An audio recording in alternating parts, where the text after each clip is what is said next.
First, there was the void.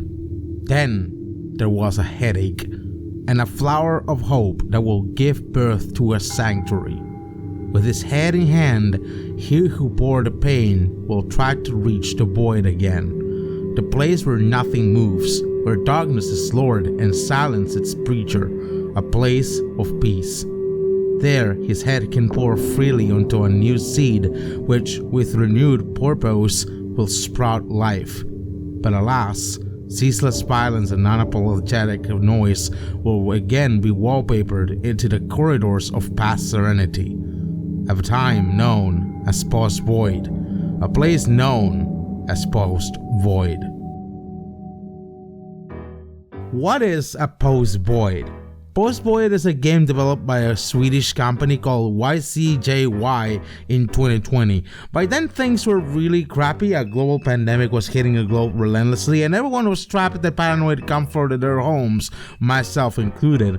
In the span of 2020, we're seeing great games like Doom Eternal or Cyberpunk 2077 to a certain degree glorify new levels of video game violence.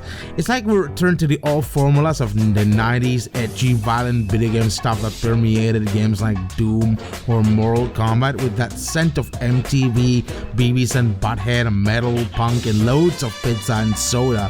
Post-void is a game that tries to recreate the frantic, sped up and sugar-addicted speed of a 90s game in every fashion conceivable from the FPS genre. The game consists in you running down a series of corridors as fast as possible, shooting enemies to regain health, and before your health acts as a time bomb and depletes, you either reach the goal and survive another level, or just explode and die when your time runs out.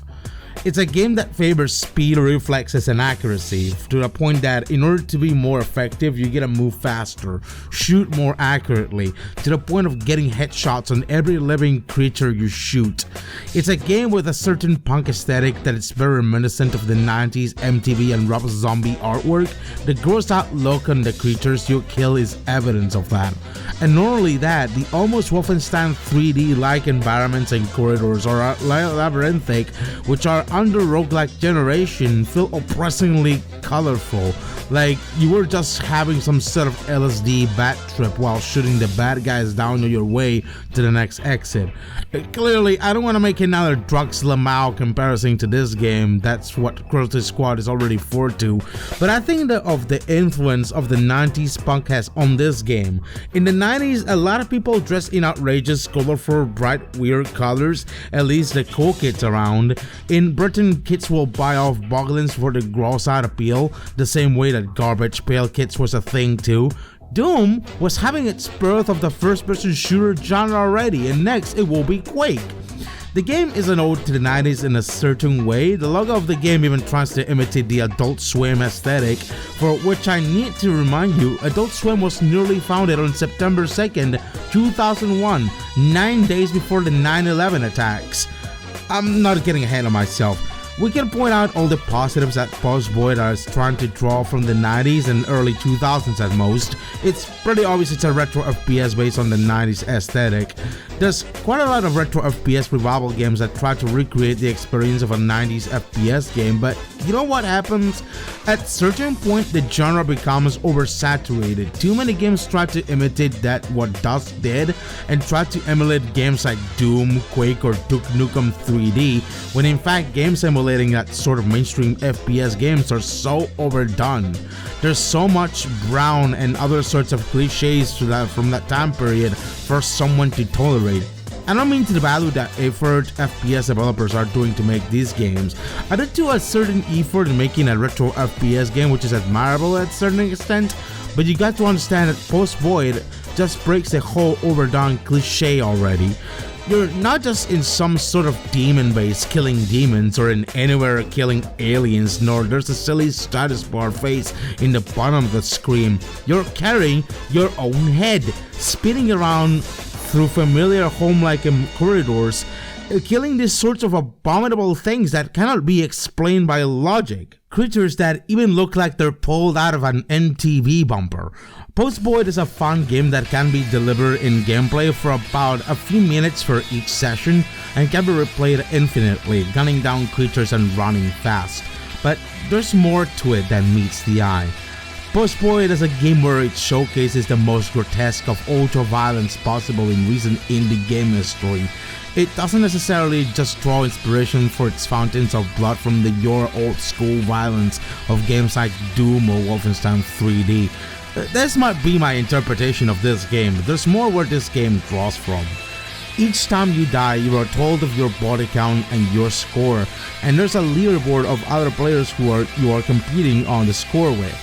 Now, call me crazy, but let me talk to you about what also happened in between the 90s and the early 2000s aside of the 9/11 attacks. In April 20th, 1999, the Columbine High School was struck by a mass shooting like never before. The infamous Columbine High School shooting perpetrated by Eric Harris and Dallin Klebold. At that point, id Software was already making Quake 3 Arena, an arena FPS that will make its own place in history. Due to the shooting, companies like id Software were under fire by the media and politicians of the time because the Columbine shooters did like Doom, Marilyn Manson, you know, the kind of cultural products that the shooters did consume at the time, which was a weird stretch, but everyone believed it and started putting the blame on violent video games. Republican senators at the time were looking for ways to not just blame violent video games for mass shootings, but also to further restrict the massive reach video games had on younger people at the time.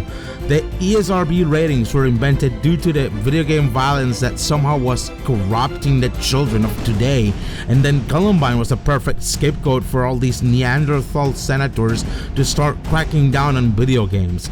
Forget the fact that the United States has the poorest mental health care in the world, that the same country is feeding garbage food and medication down its citizens' throats, or that everyone and anyone has access to a gun and can carry it anywhere these days.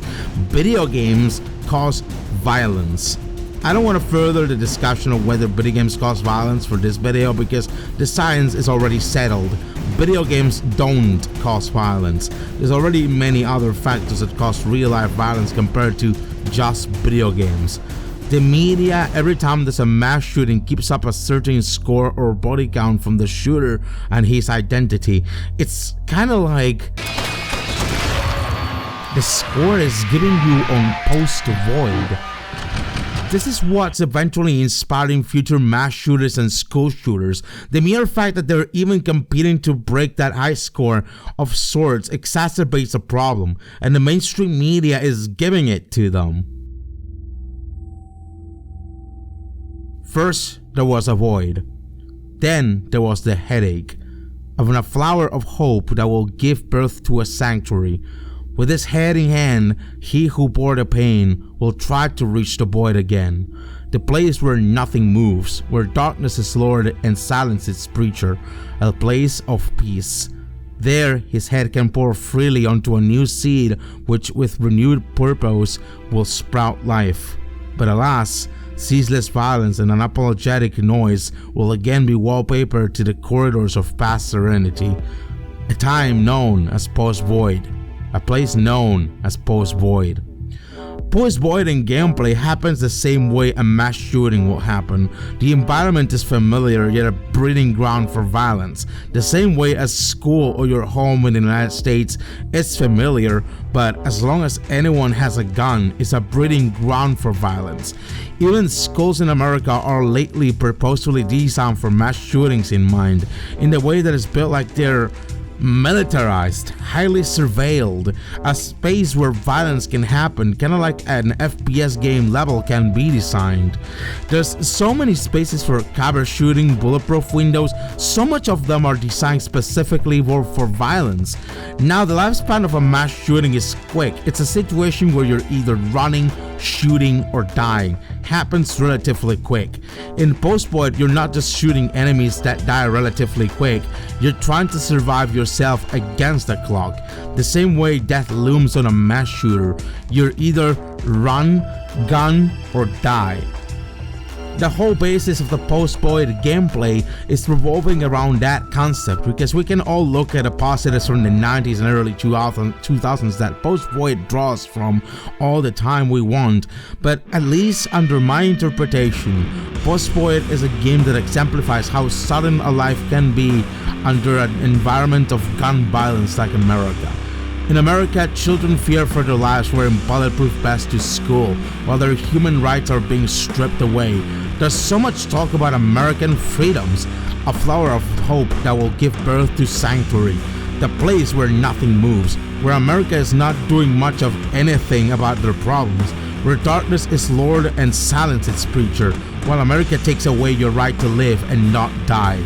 Then there was a headache. A severe mental illness of a mass shooter just gives them enough reason to kill.